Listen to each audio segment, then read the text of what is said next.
jury sworn in.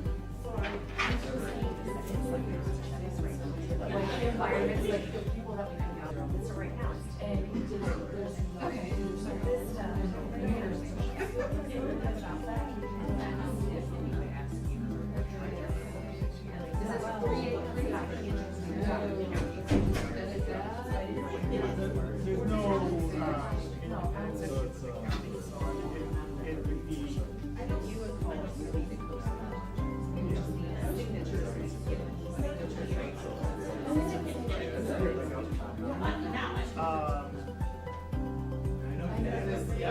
I probably did. Well, and so then I was like, I didn't answer it, but now it will come up with your name.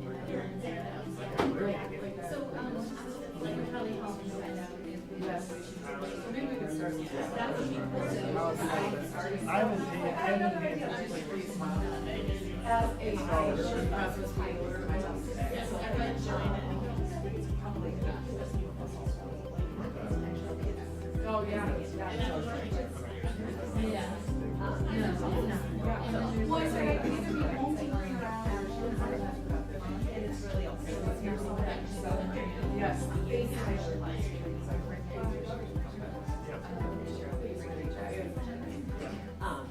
And they approved that, but then they wanted to.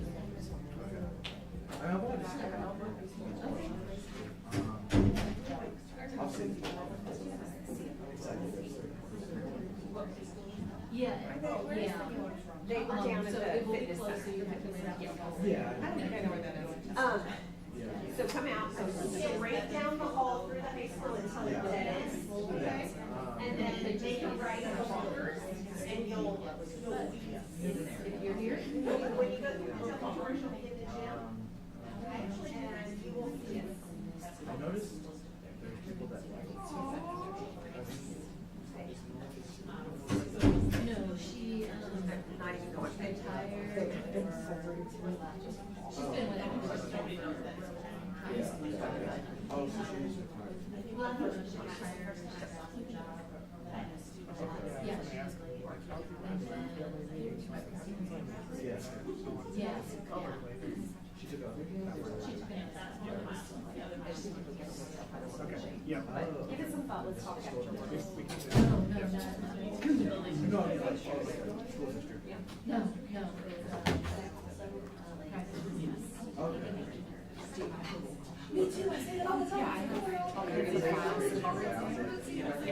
so I definitely need some. Yeah.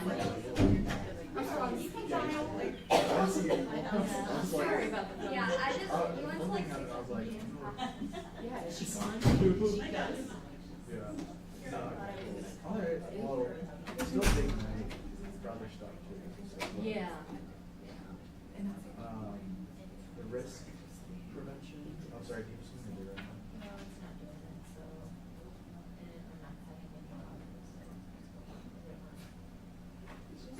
It's just in case I shut the broadcast down and then I'm sitting on there. Okay, let me continue now.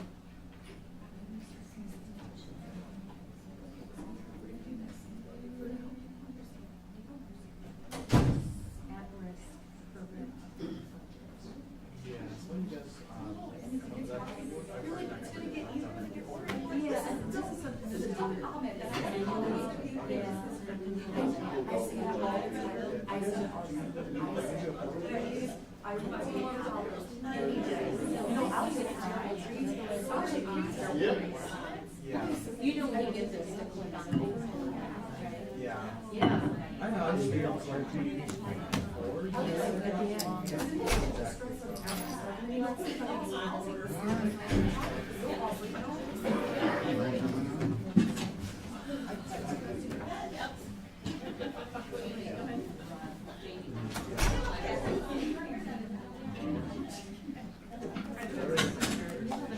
Wednesday afternoon.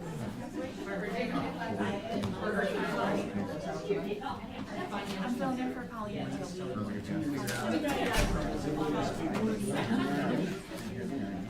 you have someone to do the motion tonight? I know, I can't, because Ryan saw that, I was gonna ask him.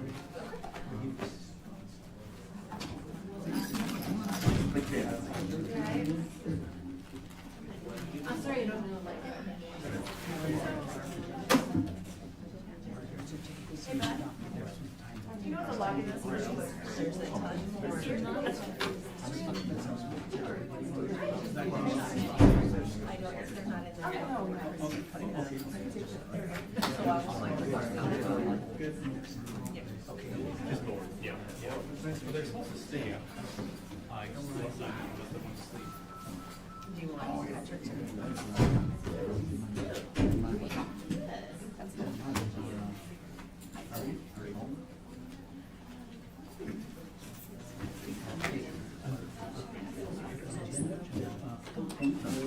Still will. Or mine, you like it? Do you want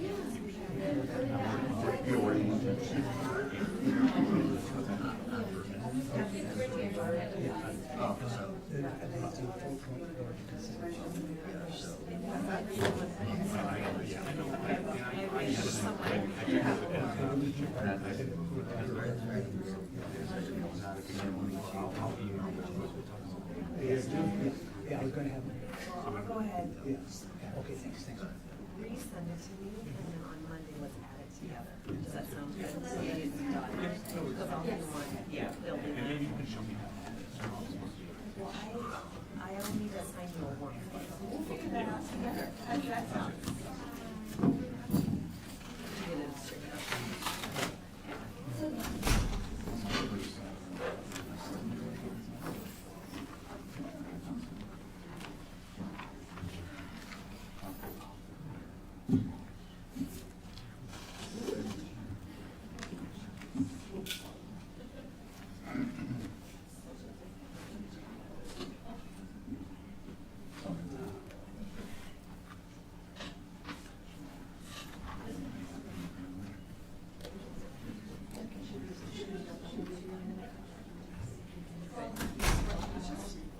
Walter, pass me. I was gonna say, I thought he was in here.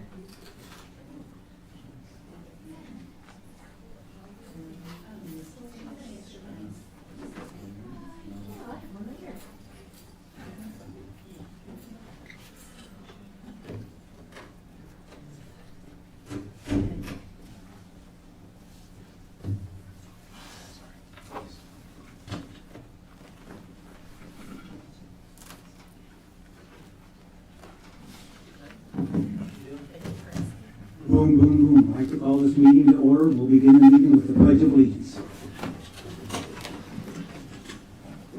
I pledge allegiance to the flag of the United States of America and to the republic for which it stands, one nation, under God, indivisible, with liberty and justice for all.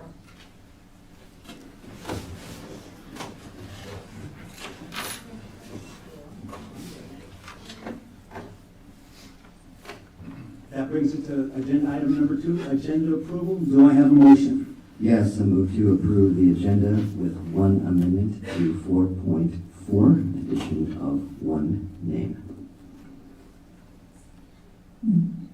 Do we have a second?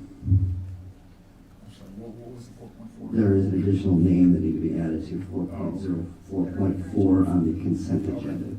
So we've added one name to make that possible. Okay, second. Second's been moved and seconded to approve the agenda. A roll call, please. Director Green? Yes. Director Castro? Yes. Director Ingalls? Yes. Director Hansen? Yes. Director Larkin? Yes. Director McGivern? Yes. Director Winter? Yes. Motion carried 7-0. Moving on to 3.1, VHS yearbook named a pacemaker finalist for yearbook of the year. Would anybody like to read that commendation?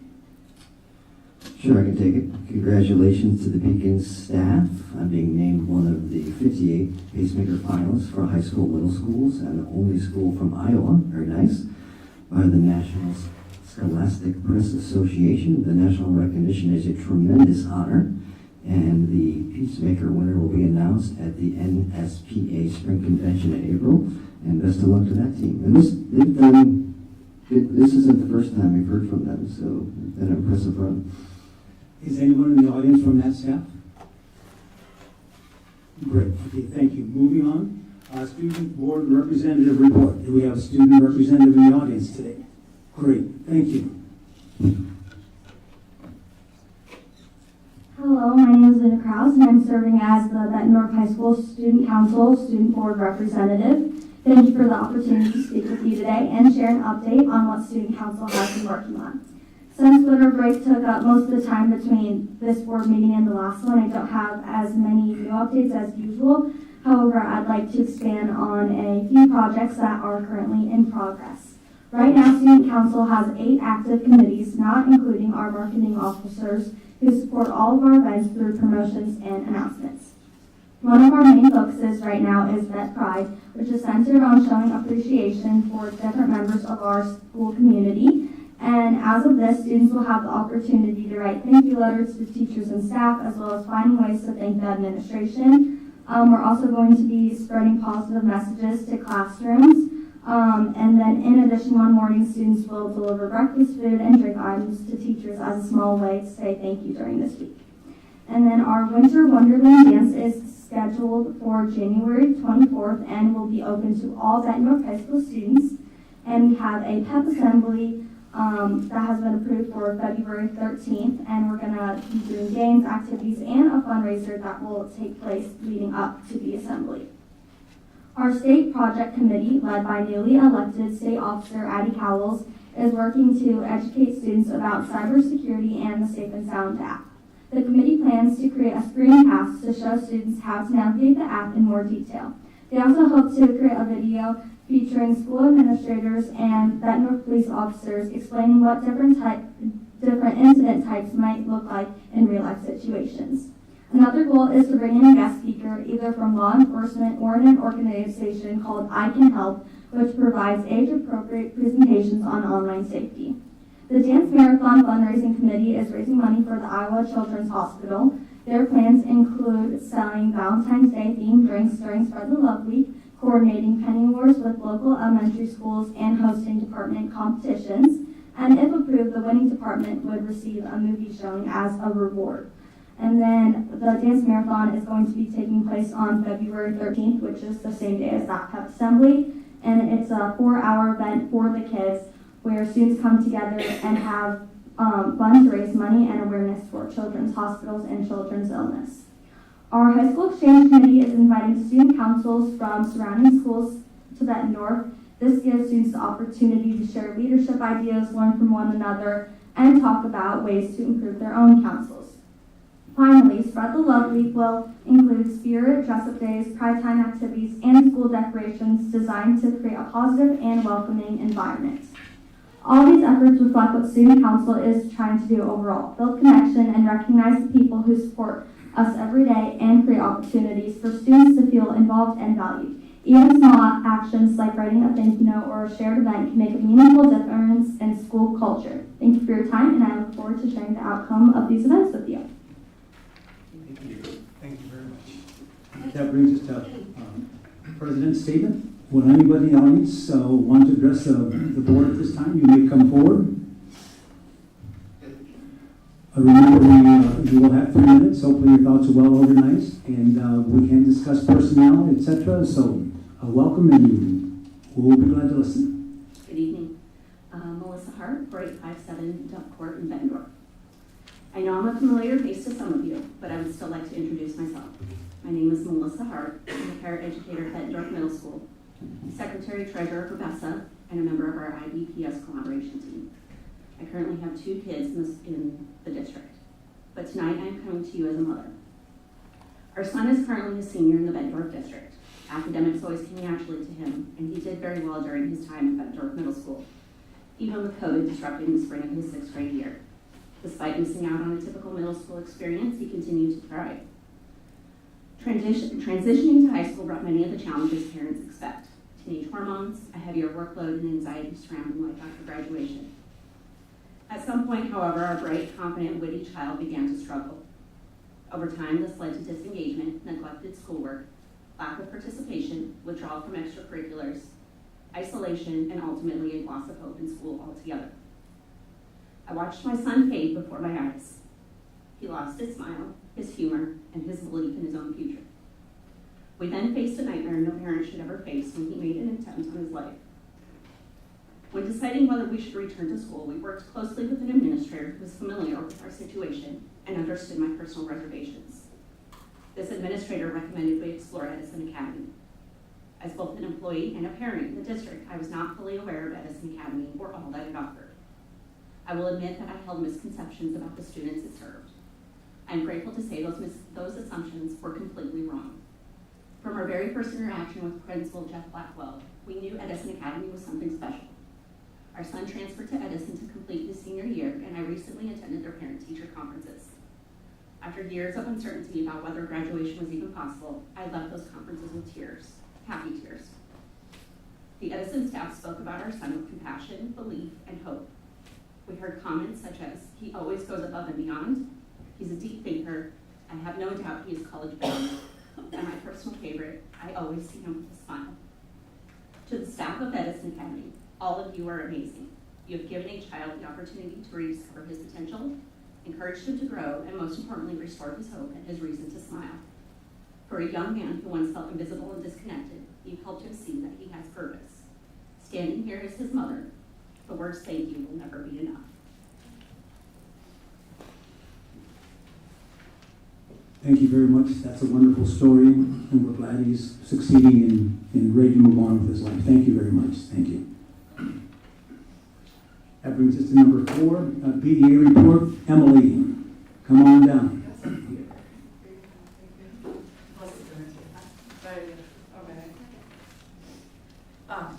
Edison is truly amazing, and all the staff there are incredible. We're going through stuff too, so it's just tough. So my normal fun buddy self is just taking a moment. So good evening and welcome back. Tonight is short and sweet, as Melissa will be sharing some additional information. I want to give time to that. It has been great to be back and to get the hugs and the welcomes from all the kids. I have an elementary, so it's just awesome. Yesterday we had our monthly meeting and it was positive and productive. I'd like to contribute that success to the ongoing positive relationships and solution-focused mindset that our building reps and our building leadership team have when they have their monthly meetings.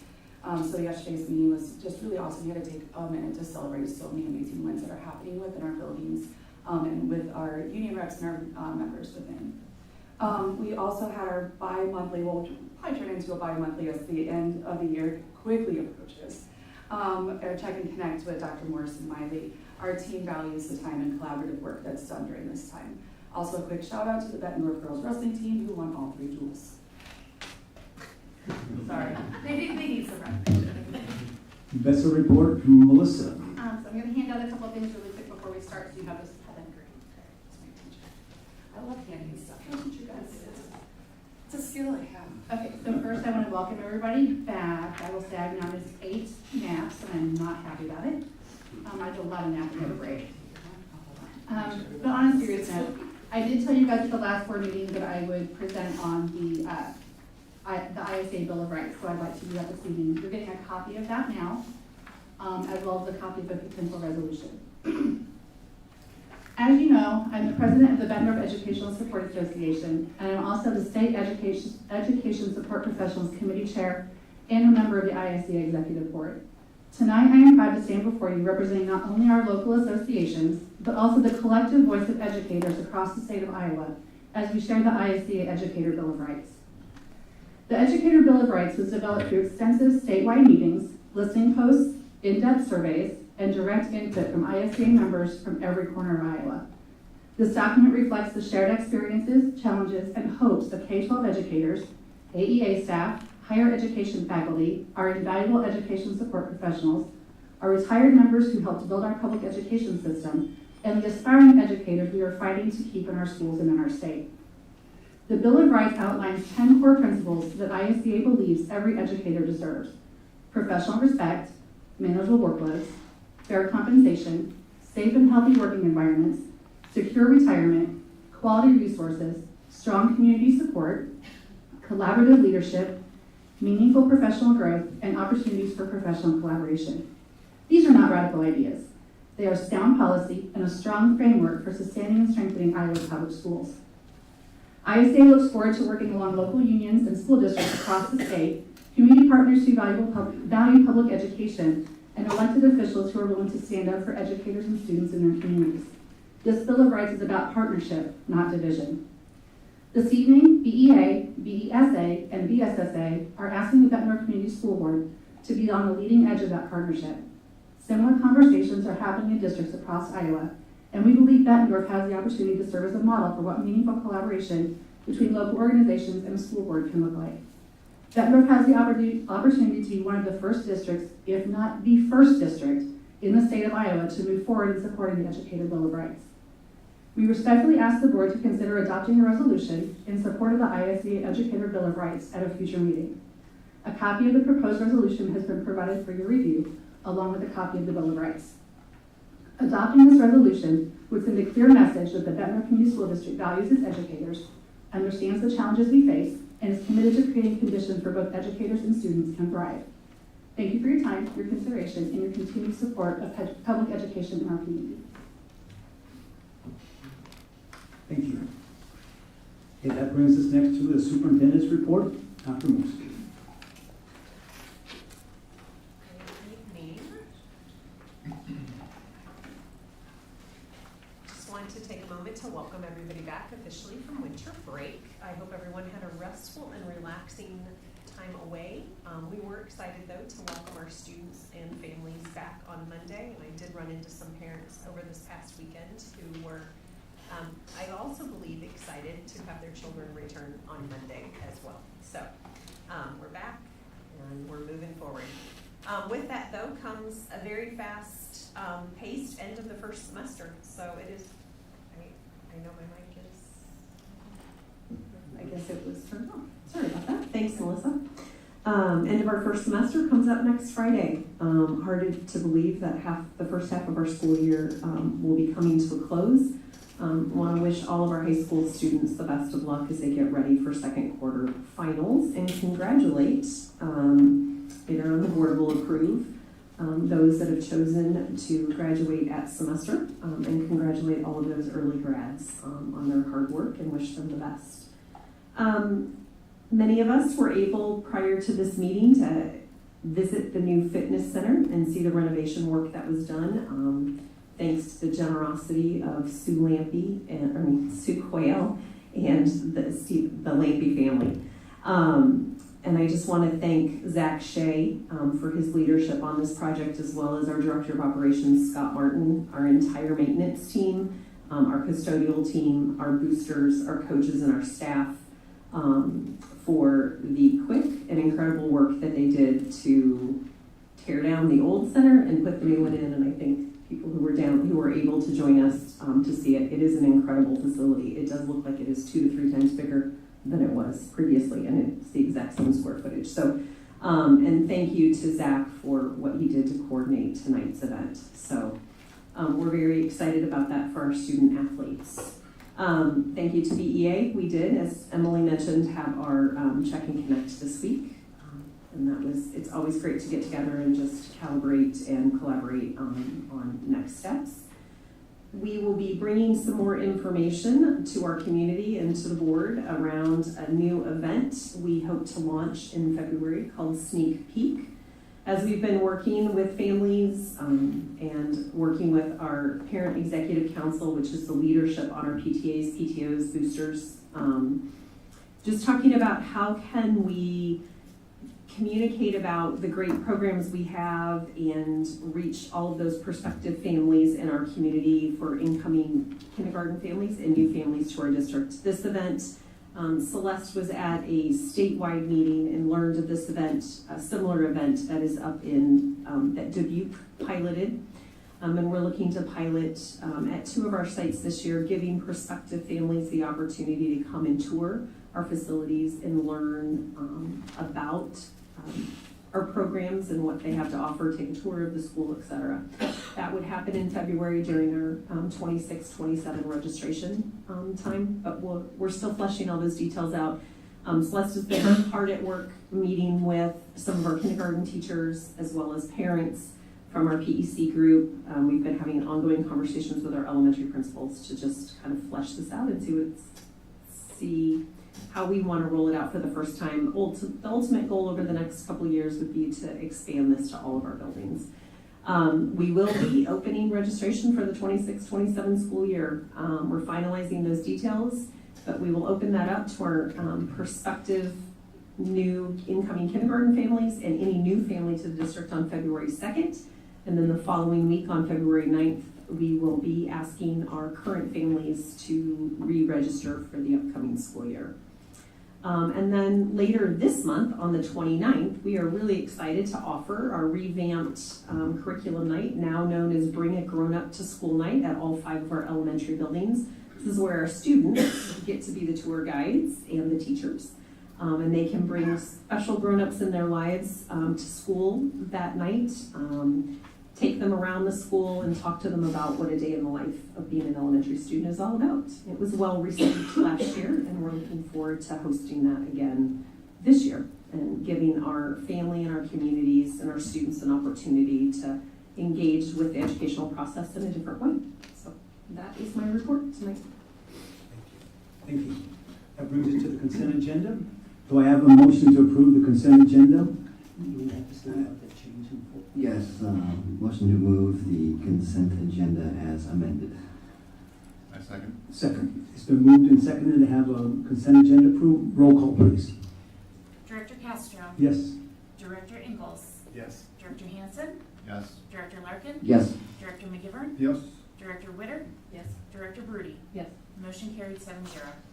That brings us to item number 5, informational action. Number 1, 26-27 board meeting dates and locations of meetings. Dr. Morse? Absolutely. So at the last meeting, you approved the student calendar for the 26-27 year. We talked about we would bring prospective dates for the board meetings. For 26-27, there was interest expressed for us to also consider potentially moving from Thursday night board meetings to Wednesday night board meetings. So what is presented in front of you are 2 different options.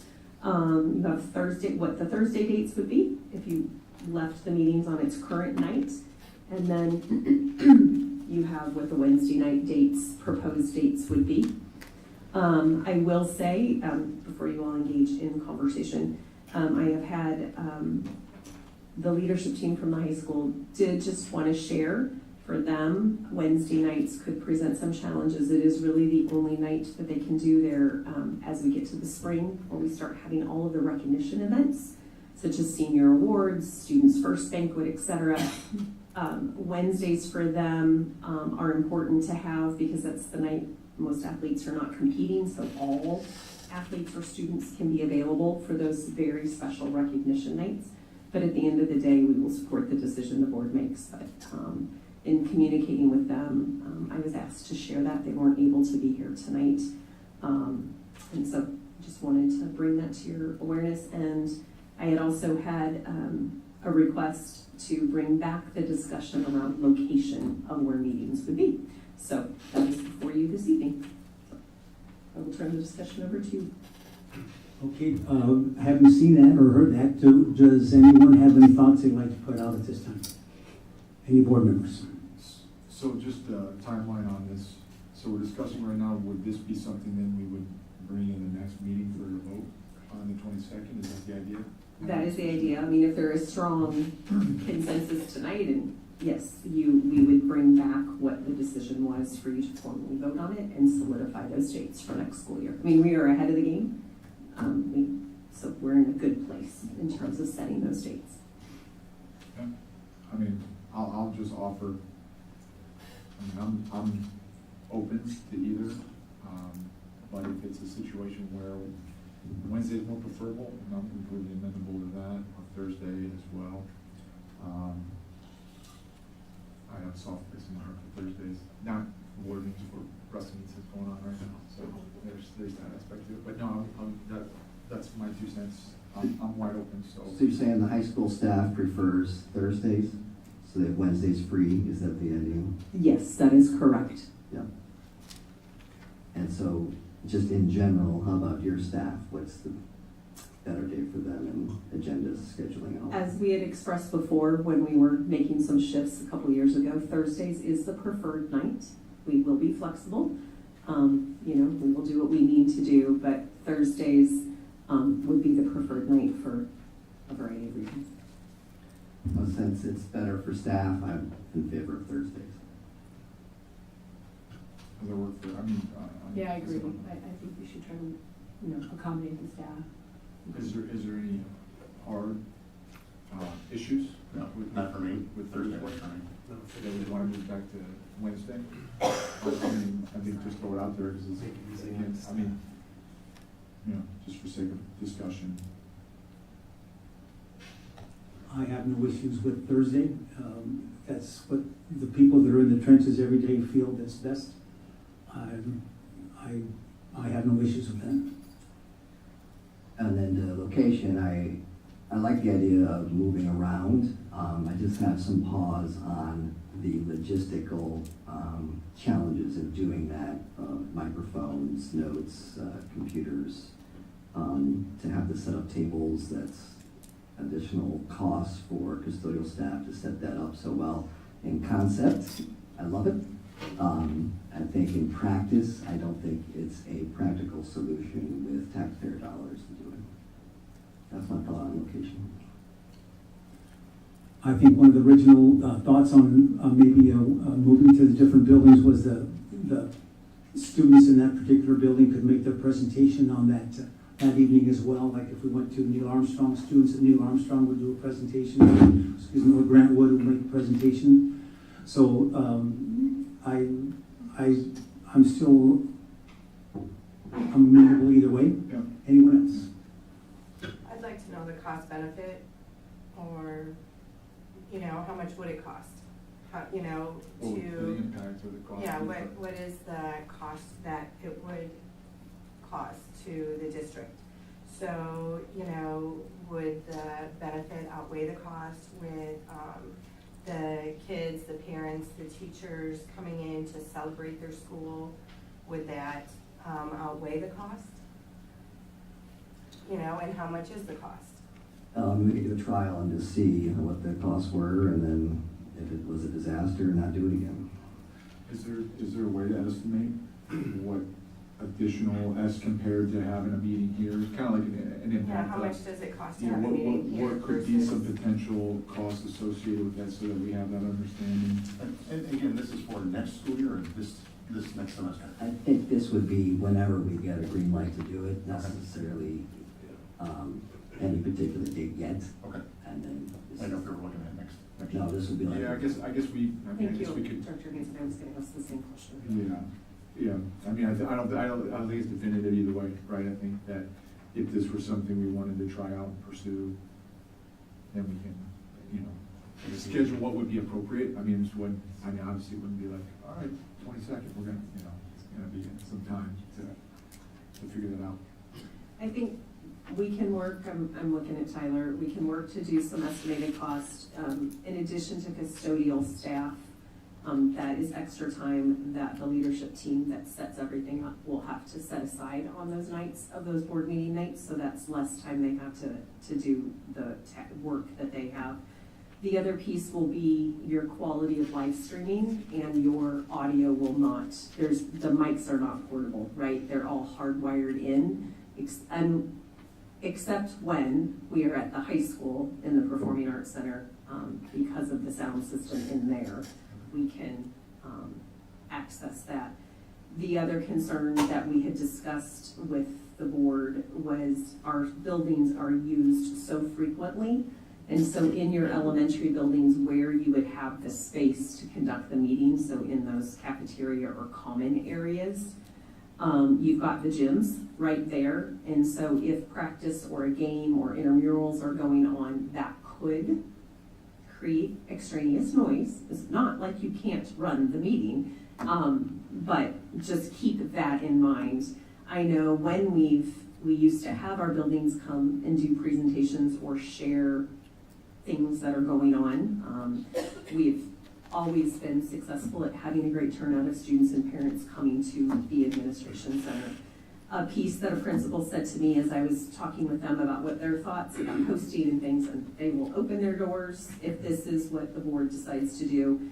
One said, I just worry that people might not really look at the location and show up in one place and the meeting is somewhere else.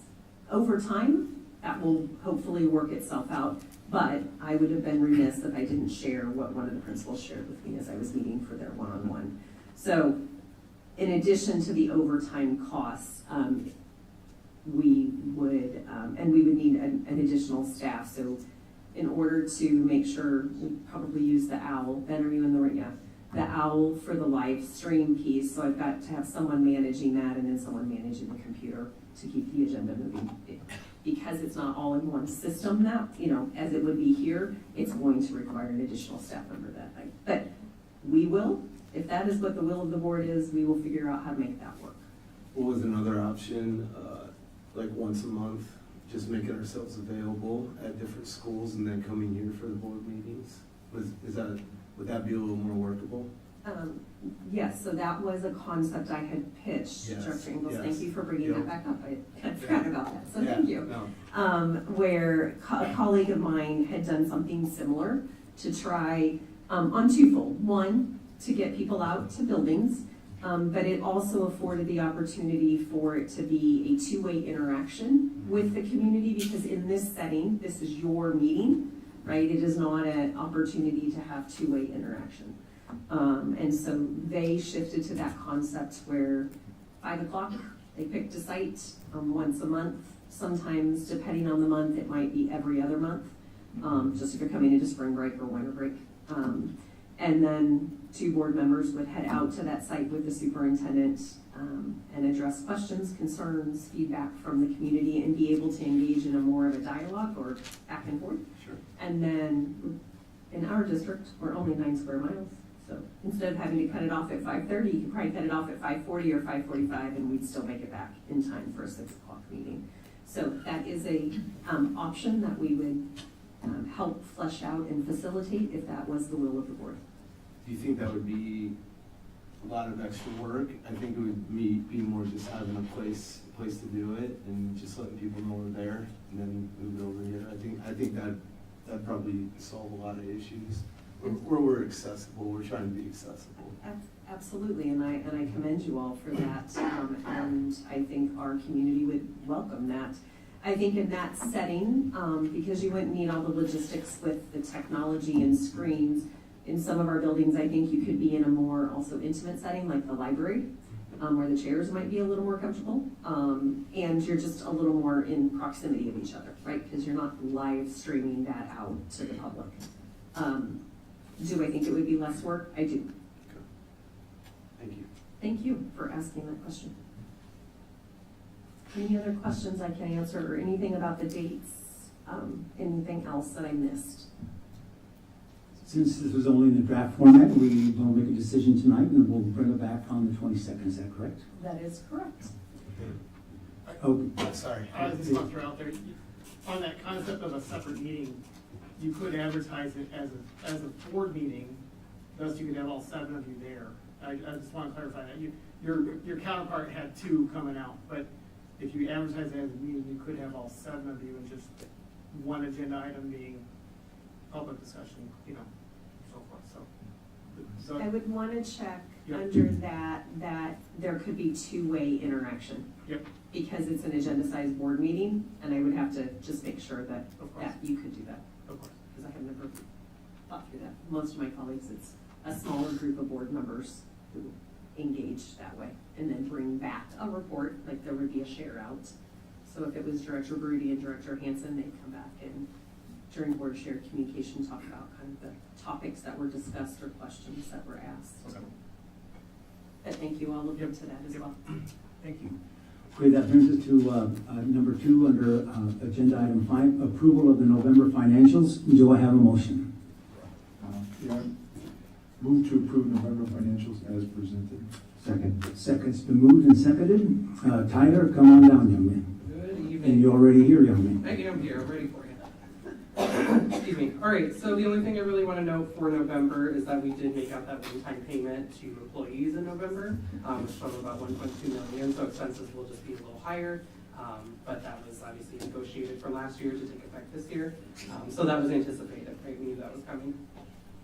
Every other fund looked okay for me. Does anybody have any questions?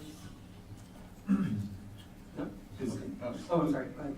that one-time payment, so that's in the general fund? Correct. In the expenditures, is that on this one right here, or will that show up, or is that folded in somewhere? That is in your, like the big spreadsheet, the big breakout Okay. under general fund. So that's gonna actually be split in your expenditures. It's gonna be split out between instruction, student support services, instructional support Gotcha. staff, general administration, the building administration, and business and central admin. The way that Iowa School Finance makes us set up the account codes to pay employees with this one-time payment money, we have to split it out. Oh, interesting. In Okay. that way, we can't just lump It's it now, out. so it's not one line item, it's all kind Correct, of taken, the correct. whole thing, It was, got it? it was several payments, Perfect.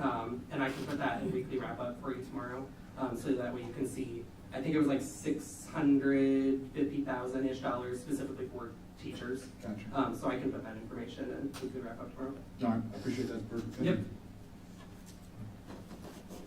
Any other questions about November financials? Okay, Thank you. perfect, thank you. Thank you, Tyler. Roll call, please. Director Ingalls. Yes. Director Hansen. Yes. Director Larkin. Yes. Director McGivern. Yes. Director Witter. Yes. Director Broody. Director Castro. Yes. Motion carried 7-0. That brings us to number 3, under article number 5, at-risk program update and budget. Dr. Morse. We have a Oh, I'm motion. sorry. Do we have a motion? Yes, I move we approve the at-risk dropout plan expenditures for FY '27. Do we have a second? Second. It's been moved and seconded. Discussion, Dr. Morse. Can we get it? We also need the. Oh, the others, can you want to continue the Sure. motion?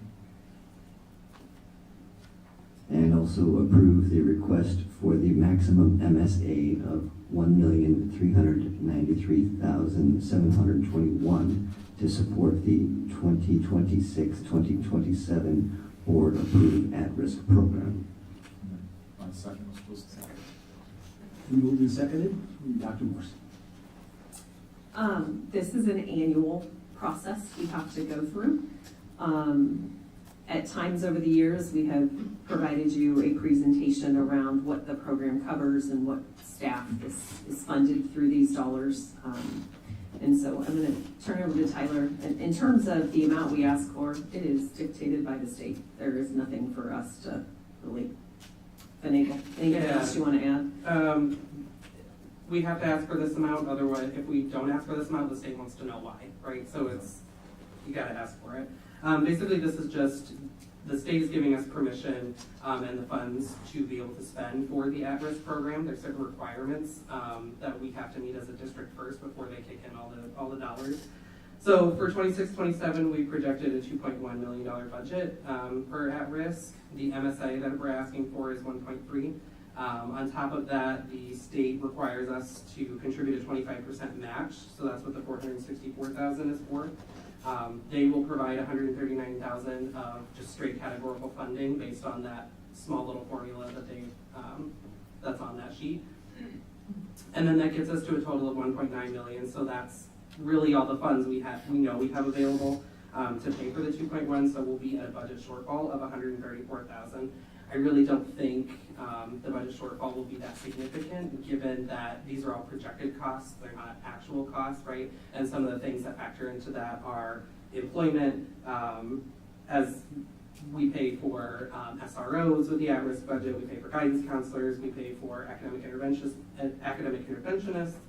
some of our teachers at Edison. So there's a myriad of reasons why we won't hit that 134,000. So I don't want you all to think, oh my gosh, we're going to run out of money here. We're not even going to come close to that. The other interesting piece is not every district, so if you open up the attachment to this, you'll see your MSA calculation. So ours is not quite 5% of our district cost per pupil. We're almost at the max. The max is 5%. There are some districts still at 2.5%. It's complicated over the years. There was this graduated increase, why some districts got a different rate than others.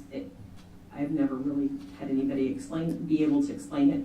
Our neighboring district to the east is at 2.5%. They run in about $1 million shortfall for at-risk on an annual basis. We're very lucky that we're funded at this rate. And as Tyler said, it really funds either 100% or a portion of all of that staff that you think of to support students who show potential risk factors. Karen Allison, our Director of Student Services, has done a phenomenal job over the last couple of years working with our counselors to really come up with a objective protocol of how, and so that we are consistently identifying at-risk students. So in order to get this calculation, we have to give a projected number of students that we think will meet this criteria, and the state governs those different criteria areas. So Karen's done a really nice job of working collaboratively with the teams at the buildings to come up with a really objective, consistent formula for how we identify our at-risk students. Did I miss anything or misrepresent that, Karen? Okay. And I would just like to add on to that, the odd thing about these requests is that these are positions I would consider essential for our students, right? And some of the services that we provide are essential for our students, so if we're going to provide them, it seems odd to me that we have to continually ask the state for the money to do so, but that's just my personal opinion. So, any other questions about the at-risk budget? Thank you, Tyler. Thank you very much. Roll call, please. Director Hansen. Yes. Director Larkin. Yes. Director McGivern. Yes? Director Witter. Yes. Director Brody. Yes. Director Castro. Yes. Director Ingles. Yes. Motion carried 7-0. Thank you. Okay, moving on to number 4 and number 5 with this new assembly numbering system. I'm still trying to get accustomed to the way these numbers are but number 4 is physical plant equipment levy, PEPAL budget approval, and SAVE project approval. Do I have a motion? I'll move to approve the PEPAL expenditure budget for 2026, 2027 as presented. Second. Has been moved and seconded. Tyler, you're up again today. All right, so PEPAL budget. So there was a vote that took place in 2024 to approve the current taxable PEPAL rate. I'm sure some of you were here for that, and that is good for 10 years. So we're basically locked in for what we can tax and collect from our local community for PEPAL funds until 2034. So having said that, when we budget for PEPAL, we need to be cognizant of that not getting any new monies unless the state decides they're gonna be generous and send us more. So what we're looking at is a line item list that Scott and Ben and I sat down and negotiated and figured out what would be our priorities for 26-27. If you scroll all the way down to the bottom, so total operations for next year will be about 1.8 million. IT just north of $1 million for a total of 2.9 million to spend on PEPAL for next year. Keep in mind, this is one of those buckets, remember, of funding that's restricted. You cannot, it has very specific things that you can charge to it or spend on your buses, your deferred maintenance or building improvements or maintenance, construction, technology, as long as it's not educationally related, can come out of that. Safety, security upgrades. So it's a restricted funding source. Yep. Anybody have any questions? Just a side question, projecting further into the future, Tyler, I know the field turf has been down for a while, and I don't know if that discussion has been had yet, or is there some money being kind of pocketed aside for that eventual replacement? Because I don't know what will be 600,000, I don't know, 500, I don't know. More than that. Yes, so before Kurt left, the deferred maintenance plan that was in process when I got here, I met with Scott this week. Tyler and I will meet on Monday. I've asked Scott and Tyler to bring up this plan where it projected out about 5 to 10 years, those major projects, such as roofing projects and pieces like that. So the lobby gym floor that was done this year, that was on that deferred maintenance plan. It was in schedule, so money was budgeted aside. It's also why we don't target all the PEPAL funds to operations and technology, so that if costs, so if we estimated that something was going to cost $1 million, but due to inflation or now tariffs, we need extra money. We've got some reserves in PEPAL to help hold that, and so we don't have to pull out of another general fund. Yep, so we don't actually budget to the maximum that we're gonna collect for the year to keep that cushion just in case, number one, in case costs overrun, and number two, to kind of build that savings for those bigger expenses. And you can even see here, like there's a Paul Norton fire hydrant and concrete replacement project that wants to happen, and the BHS pool filter replacement. Those two projects are gonna total near $500,000. Well, they're not gonna be on next year's budget, right? Because we'll have just completed those, so. Thank you. Any other discussion or questions? Okay, a roll call, please. Director Larkin. Yes. Director McGivern. Yes? Director Witter. Yes. Director Broody. Yes. Director Castro. Yes. Director Ingles. Yes. Director Hansen.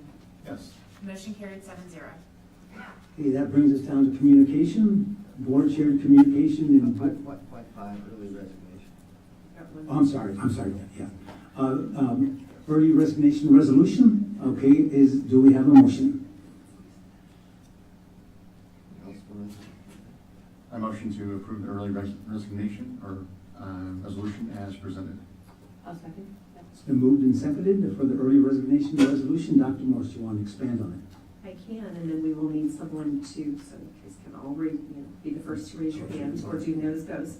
Someone will actually have to read the resolution before we're done tonight. So this has been just some ongoing conversations and collaboration with our union and our union leadership and at IBPS. There are times when this district has chosen to offer an early retirement incentive or package. But when you look at that from an annual basis, if that was done, that is committing district funds for a minimum of 5 years, because usually it's a 5-year payout for those early retirement incentives. In this district, what that has included in the past has been a flat dollar amount to like a tax shelter type of an account and or a health savings account. And then in some form, some dollar amount, a payout of unused sick leave. So there's a financial commitment there, and that is paid over 5 years. So to do that annually could be quite an expense to a school district. As we've been brainstorming on how do we maybe get individuals to let us know sooner rather than later that they'll be moving. Sometimes it's families are being relocated. Sometimes they're going from full-time to part-time. It doesn't always mean they're disgruntled and heading out the door. Or sometimes they're leaving because of a promotional opportunity. And so in an effort to maybe get more of those resignations earlier so that we can, as we're building the budget, because as you know in Iowa, we have to have the budget built and approved by April 30th. If there's going to be any kind of reductions in staff by code, that all has to be done by April 30th, and it's not just a one-shot thing, it's a multiple-step process. And so I believe HR let me know today, last year we had 11 resignations in June alone. The most powerful story that was shared at IBPS was by one of the elementary principals who sat on the interview teams last year. In March, when we interviewed for prospective openings at the elementary level, I think there was 6 or 9 candidates, six candidates. Everyone on that committee and in IBPS that was on that committee said overwhelmingly they would have hired all 6 on the spot right then and there. That's how good they were. By June, when we finally had a vacancy or a couple vacancies, it was there was challenges in deciding of the group which one they would hire. It's just the talent pool was not as deep, was not as good. And so it would benefit all in the organization because we want to be able to hire the best talent for our students and families in this district. We're asking that the board approve for this year a $1,500 early resignation. So if you let HR know and submit a signed resignation form by February 17th, your last paycheck would include a $1,500 addition to it. Moving forward, if this is something that we as a team and the board want to continue, we would bring this to you in November or December and ask that, I think we picked the Tuesday coming out of Martin Luther King weekend, we would pick the middle of January to say that we would want to know your resignation by then. So that, because that lines up with registration, with staffing, because we've already engaged our buildings and staffing discussions for next year and budget development. Any questions? It was a lot of information. So the objective would be that you would understand staffing earlier to facilitate more efficient planning for the next school year. So for those that were on the board last year, I believe we had communication that we needed to move a couple staff members because we had to collapse a couple sections because the numbers just were not there. We weren't the only ones. All of our local districts had to collapse sections. If we knew earlier, that might impact that we wouldn't have to lay a teacher off, or we wouldn't have to move someone from one grade level to a different grade level because we would know that vacancy is going to exist. And what is it now? Just if they don't sign their contract by June 30th, then you know they're not coming? Right. So June 30th is the deadline now, and this is... In theory, I think it is 21 days after contracts are issued, they're supposed to sign. However, Right. we don't, So in some cases, you don't even know till July if anyone's coming back. by the end of June, yes, Yeah. is really when. After July 1, now some will try to resign after July 1. We did put a piece, the board was supportive a while back to add in that if you do, essentially if you're gonna break contract, so if you're resigning after July 1, after you signed your contract, the district can impose a fee to do that. We were one of the last in the state to go that direction, because but after it started happening more frequently. So yes, they can even resign in July and August, and break contract. What's your estimate if you think people would take it? I mean, 10, 20 range? I think this year, Miley and I talked about if we got five, Five. we feel like this is a great first step. We know that just like anything new, it's going to take time, word of mouth, just what is this all about? And we understand too, this time, there's about a month to consider this. Our goal next year is to be able, that this is that part of that process with IBPS and collaborating and helping people understand and feel comfortable, so that we were all, the associations and administration were all on the same page coming in with this recommendation.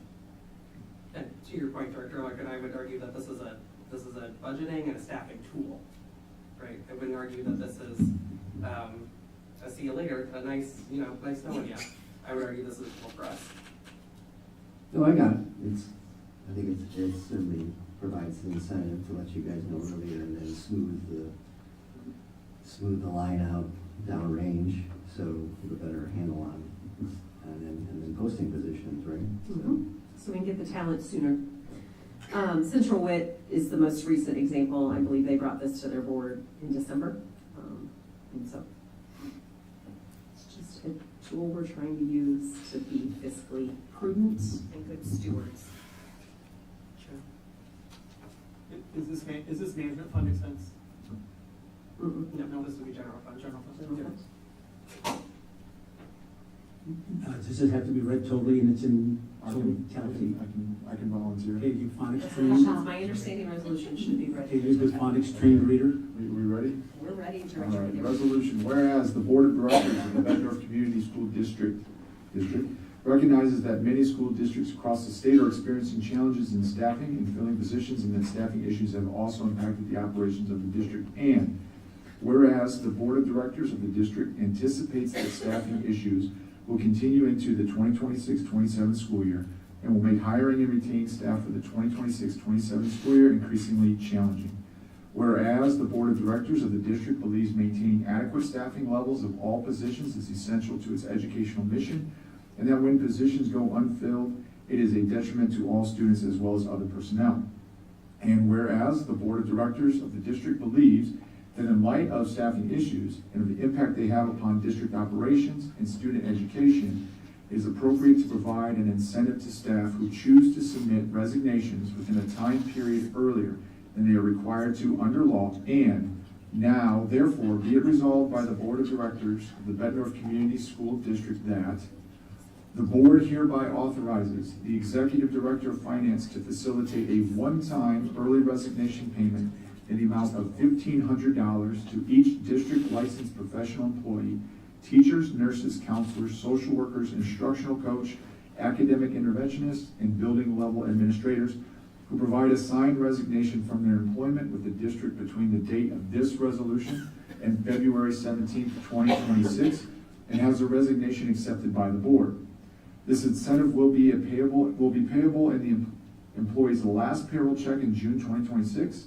In the event any employees becoming eligible to receive this incentive payment does not satisfactorily complete the terms of their contract for the 25-26 school year, the employee shall be ineligible to receive this incentive payment.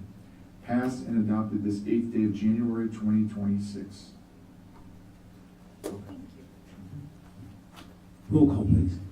Director McGivern. Yes. Director Witter. Yes. Director Brody. Yes. Director Castro. Yes. Director Ingles. Yes. Director Hansen. Yes. Director Larkin. Yes. Motion carried 7-0. Okay, now, board shared communication and board reflections. We'll go counterclockwise this evening. Director Witter. Okay. As I was sitting here thinking about keeping the board meetings on Thursdays to accommodate the teachers, to accommodate you, maybe we move the time up. Maybe we move the time up to 5, and then if that would work. Can I offer? This is not really discussion, I don't think it's, I mean, I guess when you go, you could talk. Right. Oh, I was gonna say, sorry, I apologize if I miscommunicated earlier. I was okay with Wednesdays too. Like, I was saying I actually like Thursdays off, but that's okay. But I didn't wanna get into a discussion about. Oh, okay, so sorry. we'll discuss it at the next board meeting, is that what we're carrying it Yeah, over to that? we'll get an opportunity to. Okay. Yeah, I apologize if I wasn't very clear on my. No, end I on just, stuff. just to sort of maybe, I would prefer Wednesday, but I would like to accommodate the staff. But maybe So, consider other times so we can talk. Yeah, and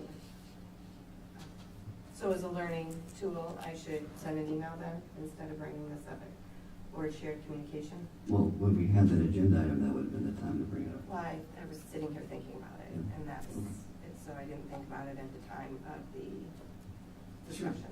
Sure, So send I it- apologize. No, you're fine. You're fine. Just send us an email and we'll, that's when we're going to discuss it at the next, or at the 22nd meeting. Thank you.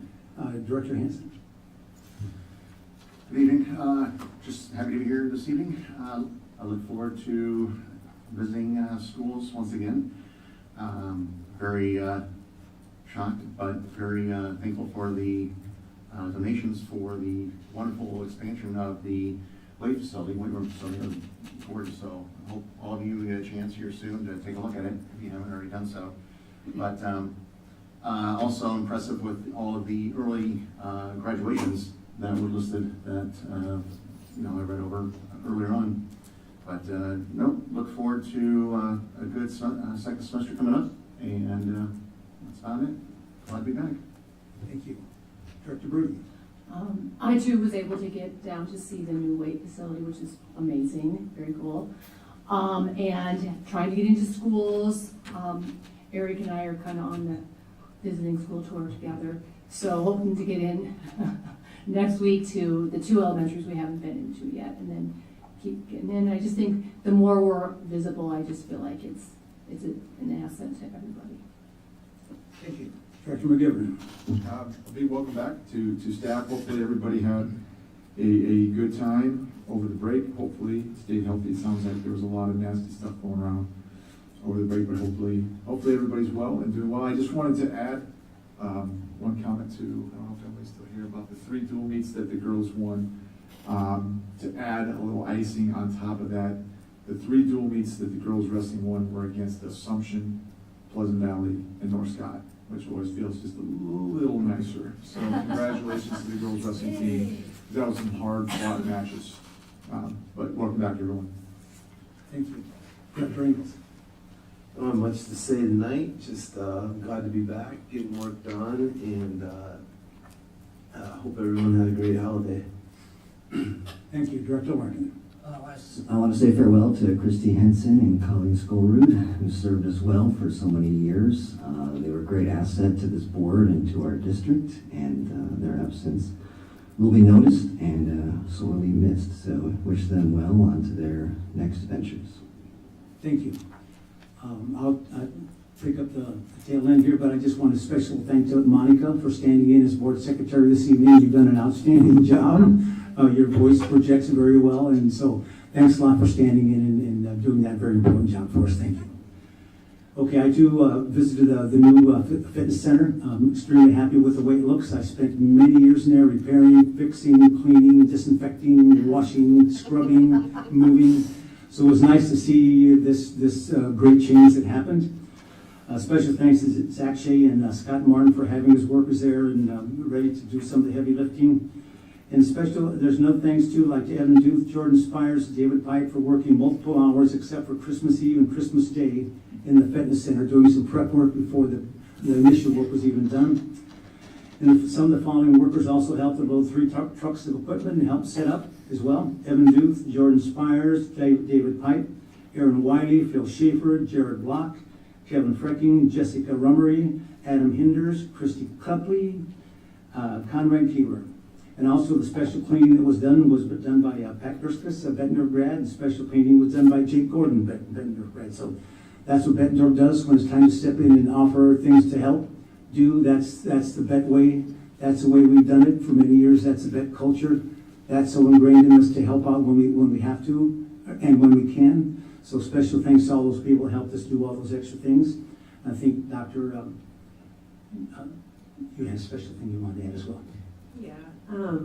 Director Castro had asked, and I read over it on my superintendent's report, just for our community and even the board to know, we have recently shifted to a new board management software for our board meetings called Symbly from Board Docs. And so some of the archival data or the historical data is still in migration from one system to the other. Apparently, Board Docs are diligent. Had a malfunction in one of their systems, and so it has prevented from all of our cable data to come over. But I've had communication with them today. Our district has been escalated so that it gets done hopefully by the beginning of next week. But we're all learning a new platform, and from the end user or public, they shouldn't see too much difference. But yeah. So we appreciate everyone's patience as we move everything over. There was a lot of data to move over. Agreed. Yes, thank you. Okay, that brings us to the upcoming calendar events, and you can see them there posted and listed there. Okay, that brings us to item number 8, closed session superintendent evaluation check-in.